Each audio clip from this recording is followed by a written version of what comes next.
E a gente vai pro capítulo final então, tá? E aqui é a parte mais importante do anime que a gente tem que ter mais cuidado, porque é o momento em que a gente vai olhar pra história toda do anime e tirar as nossas conclusões. E por isso que a gente tem que ter muito cuidado, tá? Vou explicar com calma. O capítulo é sobre o Armin e o Eren conversando sobre o futuro, tá? Eles estão crianças e o Eren tá explicando pro Armin tudo o que vai acontecer, tá? Por causa da questão do poder do Titã Fundador, do Titã de Ataque, da questão de ver o futuro lá e tudo mais.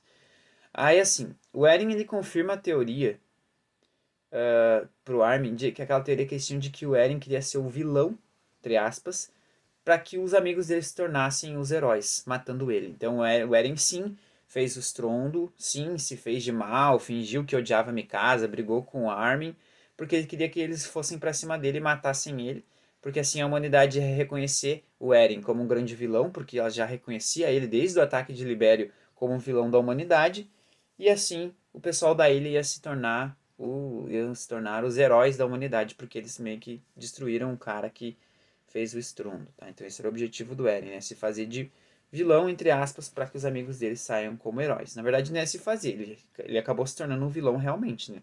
Pelas coisas que ele fez. Mas enfim, o que que acontece? O, o Eren diz o que ele acredita que é a questão da Ymir, e é o que parece ser a verdade, tá? Que a Ymir, ela, mesmo tendo a terra dela destruída, a família dela morta e a língua dela tirada pelo rei Fritz, por algum motivo, ela era muito apaixonada por ele. Tipo assim, de uma forma bizarra, assim. Então isso fez com que ela sempre servisse ele, mesmo ela tendo aquele poder divino depois. Né? Quando ela foge, consegue encontrar o poder dos titãs e ela fica muito forte, ela poderia muito bem se vingar dele e matar todo aquele império. Mas ela decide ficar do lado dele e ajudar ele e apoiar ele, enfim, né?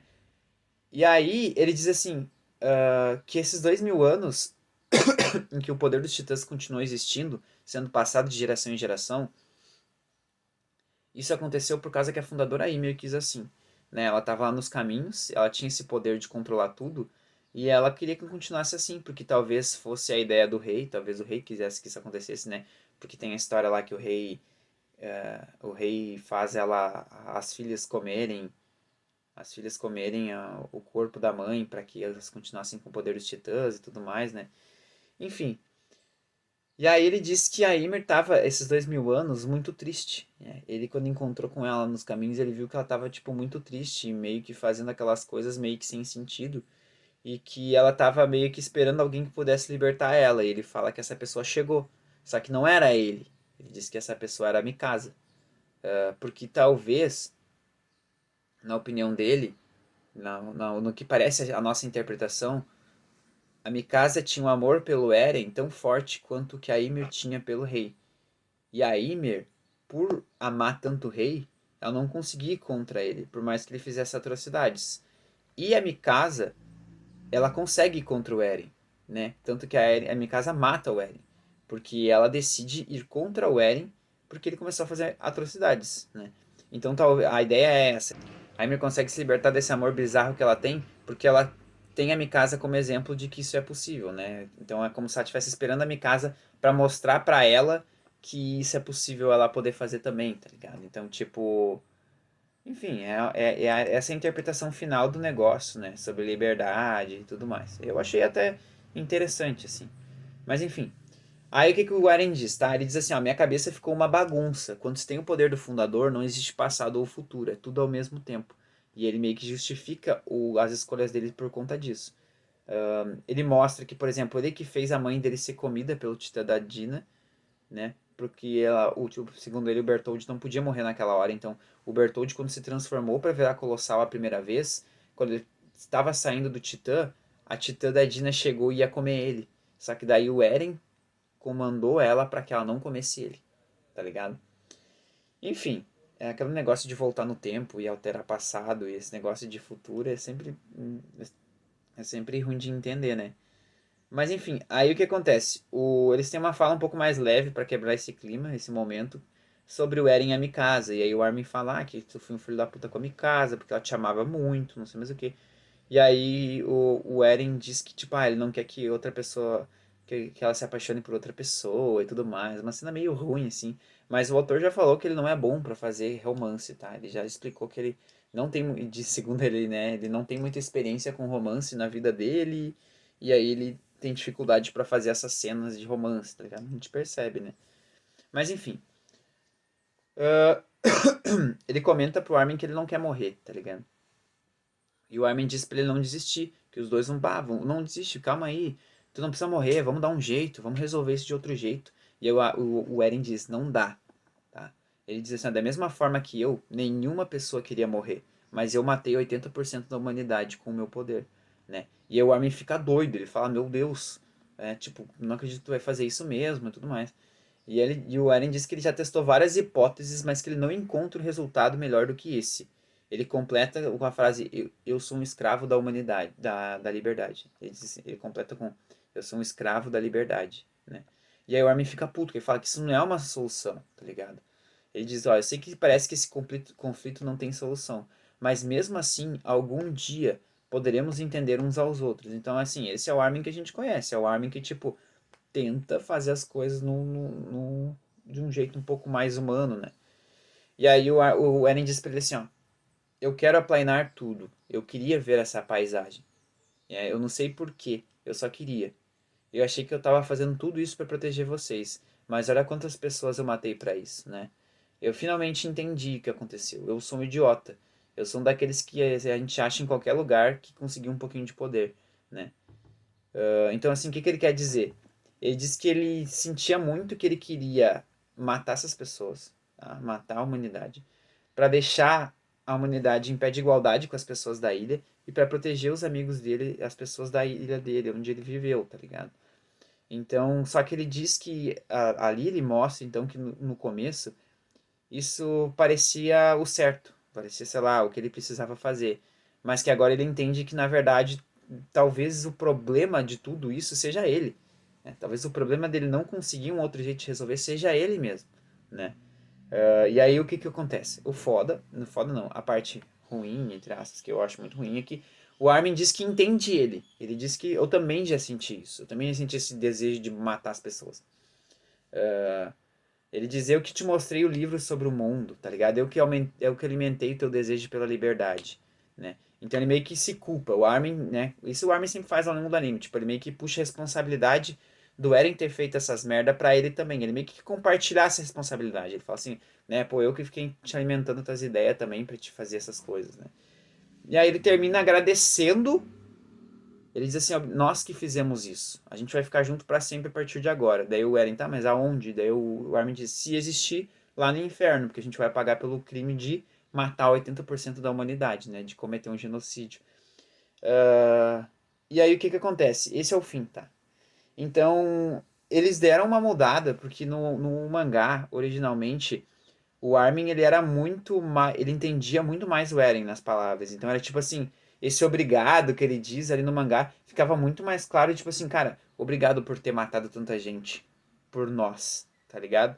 Fica um negócio muito estranho, assim, tipo, nossa, obrigado por ter feito um genocídio pra proteger a gente. Tipo, não, cara, tá ligado? Não, velho. Não pode apoiar essa porra, sabe?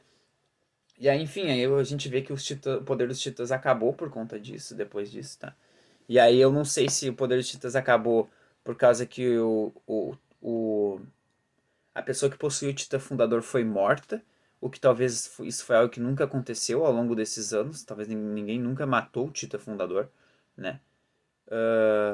Mas, enfim, a gente não sabe, né? Porque tudo na base da teoria, essas ideias que eles têm dentro desse mundo, né? Ou então talvez a Ymir, realmente agora que ela se sentiu livre por causa do lance da Mikasa, ela decidiu não mais ter o poder dos titãs, enfim. Mas é pra ser que o poder dos titãs acabou. Foda, porque é a solução que a gente buscava, tá? Mas, enfim, o que que eu queria considerar aqui, tá? Pra fechar com chave de ouro esse anime. Fechar com chave de ouro não. Fazer uma síntese final sobre o anime, tá? O que que acontece? A gente não pode olhar pra esse final e ficar do lado do Eren, tá? A gente não pode olhar pra esse final e falar assim, nossa, o Eren é foda. Nossa, o Eren se sacrificou. Nossa, ele... Porque, às vezes, a interpretação que a gente pode fazer é essa, tá? É a interpretação de, tipo assim, nossa, ele pegou pra ele o fardo de ter que matar 80% da humanidade e de virar um vilão e de alguém matar ele para as pessoas poderem ter paz, tá ligado? Então, assim, Essa pode ser uma interpretação bem possível que as pessoas podem fazer desse anime. Por isso que a gente tem que cuidar. É errado ou é certo? Não sou eu que tenho que dizer. Mas é muito estranho. A gente tem que achar isso muito estranho. A gente tem que achar muito estranho validar um genocídio de 80% da humanidade, sendo que ele poderia não fazer isso. Né? Então, assim, ele quer mostrar a todo tempo que ele não tinha escolha. Mas, ao mesmo tempo, ele mesmo diz no final que, na verdade, ele tinha sim. Né? Então, é bem como o Renier disse lá no começo, lá na segunda temporada, acho que ele diz quando ele descobre que o Eren tá com o poder do fundador, ele fala, cara, podia todo mundo do mundo ter esse poder, menos tu, Eren. Tá ligado? Porque ali ele já viu que o Eren era um cara que não podia ter esse poder. Porque o Eren era insano, tá ligado? Era louco da cabeça. E, e aí eu penso assim, que nem eu falo assim, se fosse o Armin com esse poder, ele com certeza encontraria uma solução, tá ligado? Então, assim, muito do ele, eu não encontrei uma solução melhor do que essa, é por causa dessa ideia que ele tem de ser livre, de liberdade, porque eu nasci nesse mundo, porque eu não aceito viver como gado, não sei mais o quê. Porque vocês entendem que no começo do anime isso é muito foda. Eu achava muito foda, eu pensava assim, cara, o Eren tá super certo, né? Nossa, as pessoas vivem dentro dessa muralha e não querem entender o que tem lá fora. O Eren tá certo, o Eren é foda por pensar assim. E ele era realmente, tá ligado? Só que é legal como isso vira tipo uma maldição pra ele depois que ele descobre o que acontece, né? Conforme as coisas vão se revelando no anime, isso que nem fala, ele fala, eu sou um escravo dessa minha liberdade, né? Então ele quer dizer que ele não consegue tirar da cabeça dele esse desejo que ele tem de decidir as coisas e de buscar essa liberdade, né? E aí é aquela busca vaga pela liberdade que ele nem ele entende direito o que que é, né? Então, é bem massa, assim, tipo, é bem complexo esse final e essas decisões que o Eren toma como o Titã fundador, mas como eu falei pra vocês, né? A gente tem que cuidar o que que a gente vai apoiar. Claro que é uma história fictícia, claro que é, gente, mas o anime, ele tem muitas referências do mundo real e ele faz muitas analogias com o mundo real. E a gente tem que cuidar muito com isso, né? Então, principalmente a parte dentro das muralhas, a parte do exército lá, essas questões políticas ali de tipo questão ideias muito fascistas mostradas no anime e mostradas por parte de personagens principais. Então, assim, que a gente costuma torcer por eles, costuma concordar com eles. Então, por isso que a gente tem que cuidar, sempre fazer uma análise cuidadosa disso. Por isso que eu quis fazer esses vídeos, tá? Porque eu nunca vi na internet ninguém fazendo uma análise política tão aprofundada sobre o anime. Eu acho que valia muito, tá? Uma pessoa, eu até sou uma pessoa assim que, tipo, eu tenho uma noção política, acredito que razoável, né? Eu estudo um pouco sobre isso, eu tento sempre estar meio atento, meio atualizado sobre esses assuntos, mas a minha formação também é em artes, né? Então, também não é como se eu tivesse estudado história, estudado filosofia e tudo mais. Talvez existem, talvez não, com certeza existem pessoas muito mais qualificadas do que eu para fazer esse tipo de análise, né? Mas então eu queria falar um pouco sobre isso, né? E queria dizer que assim, cara, eu acho muito bom, tá? Muito bom como a história foi contada. Eu acho que o Eren, ele é o Eren desde o começo, né? Eu acho que não é surpreendente que o Eren tenha se tornado um vilão. Não é nem entre aspas, ele é um vilão mesmo, né? Porque desde o começo o Eren mostra que ele é insano, né? Então, desde o começo quando mostra lá que ele mata os caras sangue frio lá na cabana pra proteger a Mikasa, e ele sai como se nada tivesse acontecido, foda-se, tá ligado? É bem massa, assim, a gente mostra o quanto que o Eren, ele é frio, assim, pra, tipo... E é muito legal porque ele... Esse lance que... O grande conflito do personagem do Eren é a questão da liberdade, né? Ele fala que as pessoas têm direito para ser livres porque elas nasceram nesse mundo, né? Só que ele fala sempre isso no modo singular. Ele fala, eu quero ser livre porque eu nasci nesse mundo, né? Mas ele não se importa dele tirar a liberdade das pessoas, né? Que é o que ele faz o tempo todo no anime, principalmente quando ele faz um genocídio. Ele tira a liberdade das pessoas de de estarem vivas, né? Então, assim, com a liberdade dele, ele escolhe tirar a liberdade dos outros, tá ligado? Então é bem hipócrita se tu for parar pra pensar, né?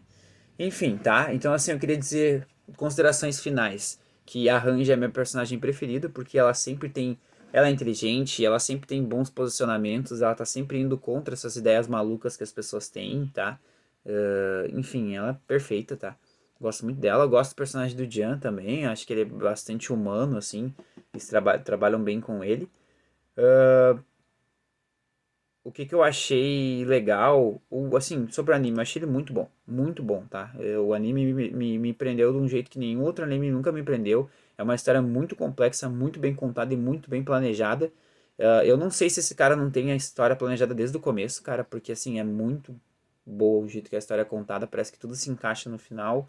É um anime que, meu Deus do céu, eles fizeram extremamente fiel ao mangá, e isso é uma coisa muito rara. Então é muito bom de olhar o anime, porque o que acontece no anime é praticamente exatamente o que acontece no mangá. Tem muita coisa, pouquíssimos detalhes diferentes, tá? Então, assim, é muito bom, tá? É um anime muito bom. E eu fiz essa série de vídeos porque eu queria. Talvez se alguém vai. Nem sei se alguém vai olhar esses vídeos, mas é legal de ficar atento a essas questões políticas do que envolve no anime, tá? Esse era o objetivo, não era falar sobre a história em si, era fazer observações sobre questões mais políticas e sociais, tá? Dentro do anime. E eu queria dizer também que eu, dentro dessa situação tão complexa que é a história do anime, eu votaria muito mais pelo plano do Zack. Eu acho que o plano de eutanásia ia deixar muito mais pessoas vivas, resolveria o problema deles da mesma forma. Só que, claro, o povo seria um pouco injusto com o povo de Eldia, que nem ia poder se reproduzir mais, mas ao mesmo tempo, assim como eles não tinham culpa de carregar esse sangue que, que o permitia para eles se tornarem titãs, as pessoas que não tinham esse sangue também não tinham culpa de sentir medo deles, né? Então, na minha opinião, o plano de eutanásia talvez seria uma solução melhor. Talvez não, seria uma solução melhor do que um genocídio de 80% da humanidade, né? Mas, enfim, é a minha opinião. Espero que tenham gostado dos vídeos e até mais.